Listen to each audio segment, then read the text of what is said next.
Hello students, welcome back to my channel Aparna classes. Class 10 का topic हमारा चल रहा था कोऑर्डिनेट ज्योमेट्री। तो इसकी आज एक्सरसाइज जो 7 पॉइंट के मैंने क्वेश्चन नंबर 1 और 2 आपका कंप्लीट कराया जा चुका है। आज मैं क्वेश्चन नंबर 3 से स्टार्ट करूँगी, ठीक है। तो देखिए, एक्सरसाइज है आपकी 7.1, ठीक है। तो देखिए क्या है इसमें कहा है कि हमारे 3 पॉइंट दिए हुए हैं और कहा है संरेखी है। तो संरेखी का मतलब क्या होता है? संरेखी का मतलब होता है, जैसे देखिए ये मान लीजिए हमारा पॉइंट ए है, ठीक, और एक दूसरा पॉइंट ये हमारा बी है, तीसरा पॉइंट हमारे पास एक क्या है, सी। और इन तीनों पॉइंट को ऐसे हम मिला देते हैं, इन तीनों पॉइंट को मिला देते हैं। तो ये मतलब हुआ कि ये संरेखी है। संरेखी का मतलब क्या हुआ कि ये जो पॉइंट है हमारे वो एक सीधी रेखा में है, ठीक। तो ये चीज हम कैसे सिद्ध करेंगे? तो इसके लिए हम क्या करते हैं, देखिए ये डिस्टेंस निकालेंगे, फिर हम क्या करेंगे, ये डिस्टेंस निकालेंगे, इसके बाद में हम क्या करेंगे, ये पूरी डिस्टेंस निकालेंगे, ठीक। तो इसका मतलब हुआ है कि अगर ये पॉइंट हमारे संरेखी हैं, यानी ये सीधी रेखा में तीनों पॉइंट हैं, तो हमारा क्या होना चाहिए, यहाँ होना चाहिए A B plus B C is equal to A C. यदि ये चीज आती है, इसका मतलब हुआ कि ए बी की बीच की डिस्टेंस और बीसी के बीच की डिस्टेंस को जो प्लस करने पर आएगा वो हमारी एसी की डिस्टेंस यदि उसके इक्वल में आती है तो हमारे दिए गए बिंदु कैसे होंगे, संरेखी होंगे। ये चीज हमको यहाँ पर फाइंड करनी है, ठीक है। तो इसके लिए देखिए, अब ए के कोऑर्डिनेट हमारे पास क्या क्या दिए हुए हैं और बी के कोऑर्डिनेट क्या दिए हैं, सी के कोऑर्डिनेट क्या दिए हैं। तो ए का कोऑर्डिनेट हमको दिया हुआ है 1 और 5, ये दिया है 1 और 5। ये ए का कोऑर्डिनेट है, बी का कोऑर्डिनेट है 2 और 3, ये बी के कोऑर्डिनेट है, और सी का कोऑर्डिनेट है -2 और -11। ये इसके कोऑर्डिनेट दिए हुए हैं। तो जब हम सबसे पहले ए बी निकालेंगे, तो देखिए ए बी निकालने का आप लोगों को फॉर्मूला जैसा बताया जा चुका है। तो मान लीजिए ये हम ले लेते हैं क्या, x1, और ये ले लेते हैं y1, और ये ले लेते हैं x2, और ये y2, ठीक। तो ए बी के डिस्टेंस निकालने का फॉर्मूला क्या होगा, आप लोगों को पता है, A B is equal to क्या हो जाएगा, x2 minus x1, x2 minus x1 का whole square plus y2 minus y1 का होल स्क्वायर। ये हो गया। अब यहाँ से उठा के हम यहाँ वैल्यू रखते हैं, तो क्या हो जाएगा, देखिए x2 की वैल्यू क्या है 2, और x1 की वैल्यू कितनी है 1 माइनस 1 का स्क्वायर, प्लस y2 की वैल्यू कितनी है 3 माइनस y1 की वैल्यू 5, ठीक। अब देखिए यहाँ क्या आ जाएगा, 2 से 1 माइनस करेंगे 1 बचेगा, इसका स्क्वायर, प्लस 3 से 5 को माइनस करेंगे तो आ जाएगा -2 का होल स्क्वायर। तो हमारे पास यहाँ आ गया 1 का स्क्वायर 1 और -2 का स्क्वायर क्या हो जाएगा, माइनस माइनस प्लस हो जाएगा और 2 का स्क्वायर 4 हो जाएगा, ठीक। तो ये हमारे पास क्या आ गया, √5 मात्रा, यानी ए बी की वैल्यू हमारे पास आ गई क्या, यहाँ एक जगह लिख लेते हैं क्योंकि आगे हमको जरूरत पड़ेगी। A B is equal to आ जाएगा हमारे पास कितना, √5, ठीक। अब हम निकालते हैं बी सी, ठीक। अब बी सी देखिए कैसे निकाले, इसी प्रकार हम बी सी की वैल्यू निकालते हैं। तो अब BC में C ये है, अब हम इसको x1 और इसको y1 मानते हैं, ये x2 और ये y3। अब हमको निकालना है BC, तो BC इज इक्वल टू क्या हो जाएगा, फार्मूला लिख लेते हैं, x2 माइनस x1 का whole square plus y2 minus y1 का होल स्क्वायर। अभी x2 और x2 की वैल्यू देखिए क्या है, -2,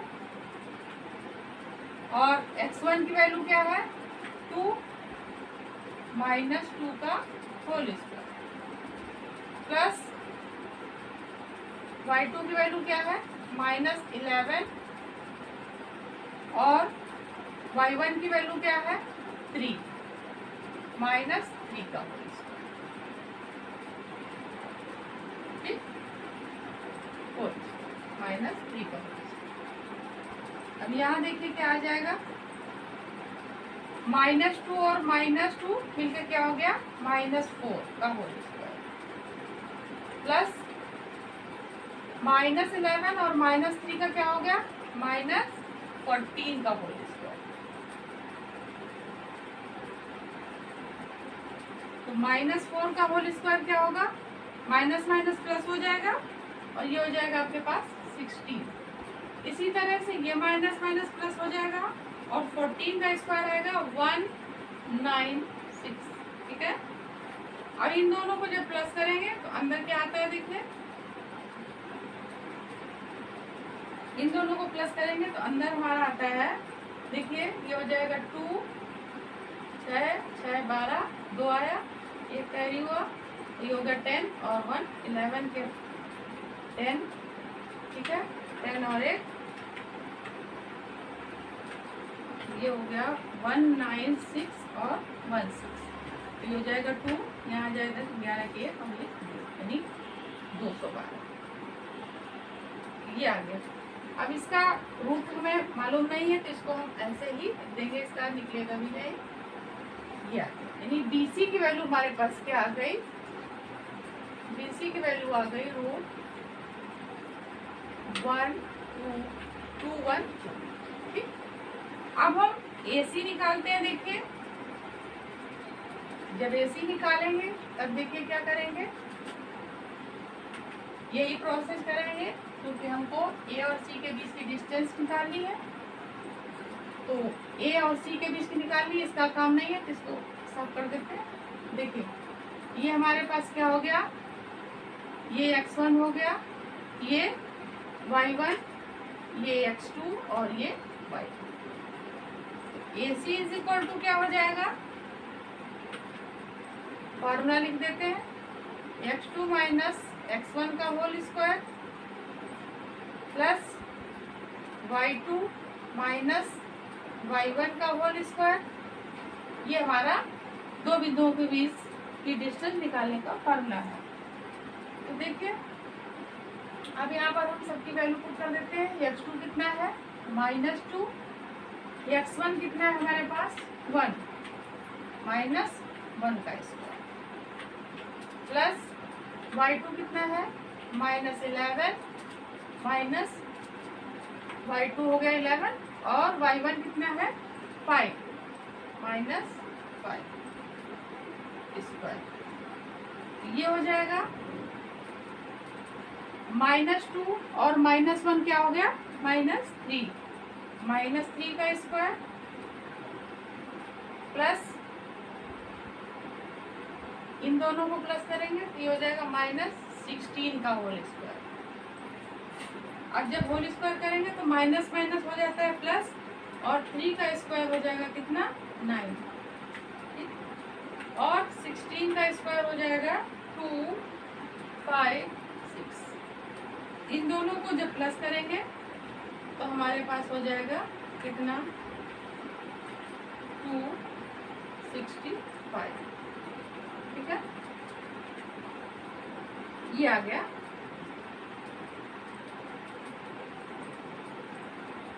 ये हमारे तीनों बिंदुओं की डिस्टेंस निकल आई। अब ये देखते हैं क्या ये समरेखी होने की कंडीशन को फॉलो करते हैं या नहीं। ठीक है, तो उसके लिए देखिए हम यहाँ इनको रखेंगे। संरेखी होने के लिए हमको क्या चाहिए,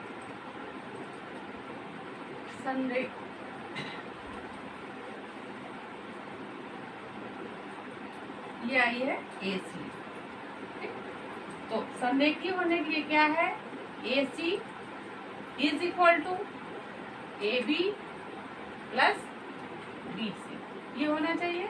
तो AC की वैल्यू हमारे पास क्या आई है, √265 इज इक्वल टू AB की वैल्यू हमारे पास आई है √5 प्लस BC की वैल्यू हमारे पास आई है √212। तो देखिए ये दोनों वैल्यूज हमारे पास इक्वल नहीं है। ठीक है, अगर इनको हम प्लस नहीं कर सकते हैं, रूट के अंदर अगर नंबर सेम है तभी हम इनको प्लस कर सकते हैं, यदि नंबर सेम नहीं है तो इनको प्लस नहीं करेंगे। इसलिए हमारे ये दोनों वैल्यूज अलग अलग आ गई हैं। तो इससे क्या सिद्ध होता है कि दिए गए बिंदु, ठीक है, यहाँ दिए गए बिंदु यहाँ हम लिख देंगे AC is equal to not AB plus. इसका मतलब है कि AC की जो डिस्टेंस है वो इन दोनों के इक्वल नहीं है। यहाँ लिखेंगे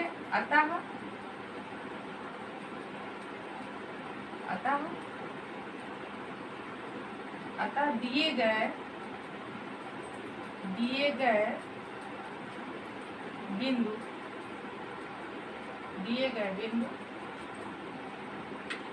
संरेखी नहीं। ये हो गया इसका आंसर। ये था क्वेश्चन नंबर 3। ठीक है, तो 3rd क्वेश्चन हमारा कंप्लीट होता है। अब देखते हैं 4th क्वेश्चन नंबर 4।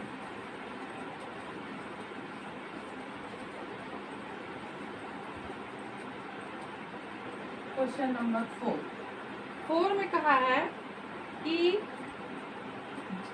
जांच कीजिए कि क्या बिंदु, हमारे पास 3 बिंदु दिए हुए हैं और कहा है क्या ये समद्विबाहु त्रिभुज के शीर्ष हैं। तो देखिए बिंदु हमारे पास दिए हैं A, मान लीजिए A इज इक्वल टू हमको दिया हुआ है 1 5 1 5 1,5 और B इज इक्वल टू है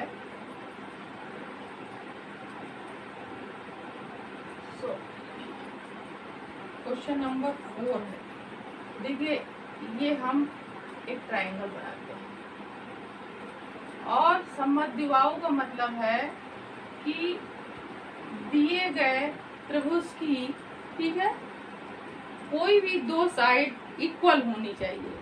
ठीक, जो हमारे पास ये पॉइंट दिए हैं इनको सॉल्व करने के बाद में यदि दो पॉइंट जो है 2 साइड्स हैं उनकी वैल्यूज अगर इक्वल आती है और तीसरी साइड की वैल्यू इक्वल नहीं होती है तो दिए गए बिंदु जो है हमारे एक समद्विबाहु त्रिभुज के शीर्ष हैं। समद्विबाहु का मतलब होता है दिए गए ट्रायंगल की 2 साइड इक्वल होनी चाहिए। तो देखिए ए का पॉइंट दिया हुआ है 5 - 2, मान लीजिए ए दिया हुआ हमारे पास क्या 5 - 2 और बी दिया हुआ है 6 4, बी दिया हुआ है हमारे पास क्या 6 और 4, ये बी है। सी दिया हुआ है 7 - 2, सी दिया हुआ है 7 - 2, ये पॉइंट दिए हुए हैं। तो इसके लिए हम क्या करेंगे, हम इनकी तीनों साइड की डिस्टेंस निकालेंगे। तो पहले ए बी निकालेंगे, बी सी निकालेंगे, सी ए निकालेंगे। अगर इन तीनों साइडों में से 2 इक्वल और 1 इक्वल नहीं, अगर तीनों इक्वल हो जाएंगी तो ये हमारा कैसा हो जाएगा, समबाहु हो जाएगा। जैसे कि समबाहु की तीनों साइड इक्वल होती हैं तो ये समबाहु हो जाएगा। अगर 2 साइड इक्वल होती हैं, 3rd साइड की वैल्यू कुछ अदर आती है, तभी हमारा ये समद्विबाहु त्रिभुज होगा। तो देखिए सबसे पहले हम क्या करते हैं, हम ए बी निकालेंगे।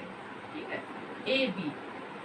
तो ए बी निकालने के लिए हमको डिस्टेंस का फॉर्मूला पता है, क्या है x2 - x1 का होल स्क्वायर और प्लस y2 माइनस y1 का होल स्क्वायर। ठीक, ये हो गया। अब हमारे x1 और AB के पॉइंट क्या है? देखिए, A का पॉइंट हमारे पास है 5 - 2, ये A का पॉइंट है, और B का पॉइंट क्या है? 6 और 4। ये हमारा x1 हो गया, ये y1 हो गया, और ये हो गया x2, और ये हो गया y2। अब ये सारे वैल्यू इसमें हम रखते हैं, तो AB इज इक्वल टू हो जाएगा, x2 कितना है? 6 माइनस x1 कितना है? 5 का स्क्वायर, प्लस y2 कितना है? 4, और y1 कितना है? -2।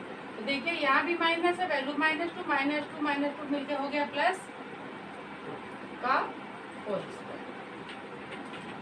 तो 6 से 5 को माइनस करेंगे 1 का स्क्वायर हो जाएगा, प्लस इन दोनों को प्लस करेंगे 6 का स्क्वायर हो जाएगा।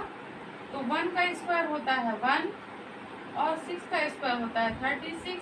तो हमारे पास आ जाएगा √37 मात्रा।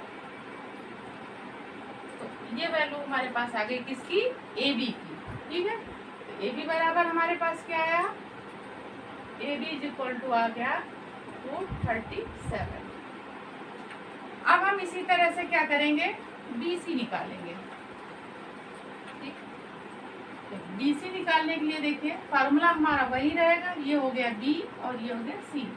अब B का पॉइंट क्या दिया हुआ है? 6 और 4। C का पॉइंट क्या दिया हुआ है?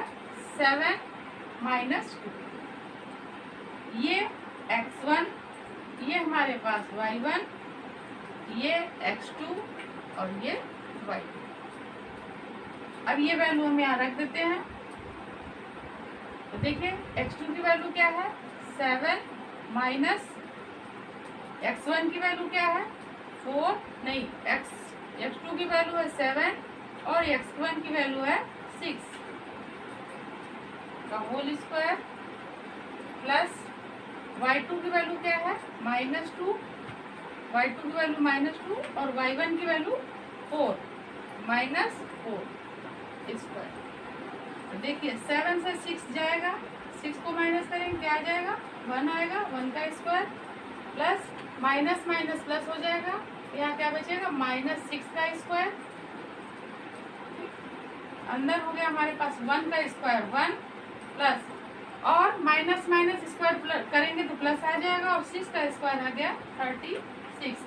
ये आ गया हमारे पास 37। तो ये BC की वैल्यू भी हमारे पास क्या आ गई? √37। तो देखिए मोस्ट प्रॉब्ली हमको ये पता चल गया है कि ये इस त्रिभुज के जो ये चीज दिए हुए हैं ये समद्विबाहु होने की संभावना हो गई, यदि थर्ड साइड जो हम फाइंड करेंगे उसकी जो बीच की डिस्टेंस है वो कुछ अलग आ जाए। तो देखिए अब हम क्या निकालते हैं? तीसरी साइड हमारी क्या बची हुई है? AC। ठीक है, अब हम AC निकालते हैं। तो A का पॉइंट क्या है? 5 - 2, और C के पॉइंट है 7 और -2। ठीक है, ये हो गया x1, ये हो गया y1, x2 और y2। इस तरह से लिखने में आपकी वैल्यू कभी अंदर गलत नहीं पुट होगी। फार्मूला मेरा यही रहेगा। ठीक है, तो x2 की वैल्यू क्या दी हुई है? 7, और x1 की वैल्यू क्या है? 5 -5 का स्क्वायर, प्लस इसके बाद में है y2। y2 की वैल्यू कितनी है? -2। फिर y1 की वैल्यू कितनी है? -2। तो माइनस माइनस ये हो गया प्लस।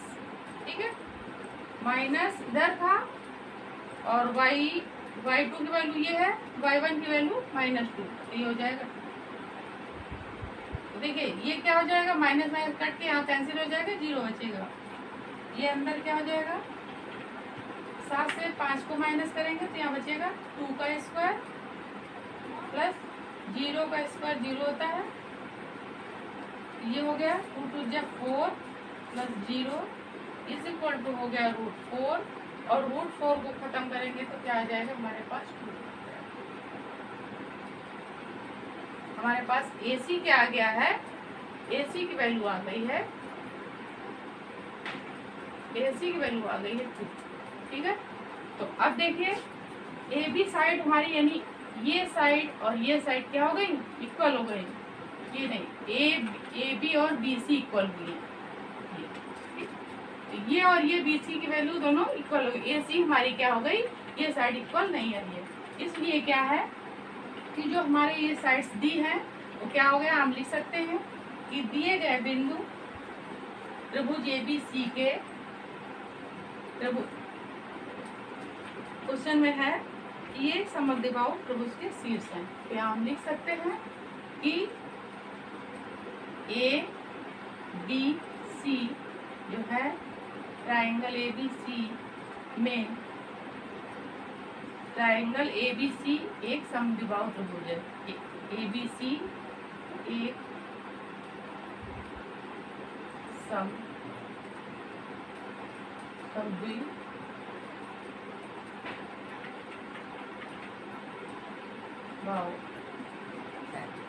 ठीक है, ये हो गया हमारा क्वेश्चन नंबर 4। ठीक है, तो इस एक्सरसाइज का क्वेश्चन नंबर 3rd और 4th कंप्लीट हो चुका है। बचे हुए क्वेश्चन आपको नेक्स्ट वीडियो में मिलेंगे, तब तक के लिए थैंक यू।